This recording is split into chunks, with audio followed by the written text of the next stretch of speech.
लग्नाचे दागिने म्हणजे श्रीमंत पेशवाई दागिने, नाशिकचे सुप्रसिद्ध सराफ मयूर अलंकार सराफ।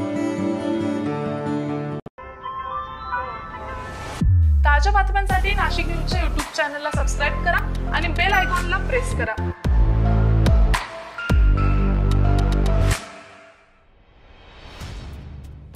MIDC परिसरातील JBM कंपनीसमोर भर रस्त्यावर अवैधरित्या पार्किंग केलेल्या कंटेनरमुळे 2 दुचाकीस्वार तरुणींचा अपघात झाला।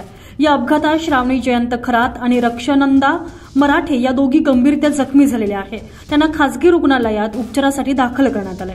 मंगळवारी हा अपघात घडलाय। पोलिसांनी दिलेल्या माहितीनुसार मंगळवारी 5 मार्च रोजी श्रावणी जयंत खरात आणि रक्षानंदा मराठे या दोघी दुचाकीने सायंकाळी 5च्या सुमारास सातपूर येथील JBM कंपनीसमोर जात असताना बेकायदेशीररित्या उभ्या असलेल्या कंटेनरमुळे अपघात घडला।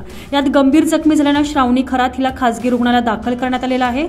या अवैध कंटेनरच्या पार्किंगमुळे सातपूर औद्योगिक वसाहतीत आणखी किती अपघात आणि बळी गेल्यावर पोलीस प्रशासन कारवाई करणार असा प्रश्न सामाजिक कार्यकर्त्यांकडून उपस्थित केला जातोय।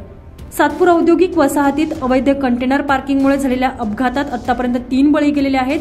यावर कारवाई व्हावी अशी मागणी सामाजिक कार्यकर्ते बजरंग शिंदे यांनी केली आहे। तर सातपूर MIDCतील बेकायदा पार्किंगला आळा घाला, अन्यथा आंदोलन केलं जाईल असा इशारा सातपूर वासियांकडून केला जातोय।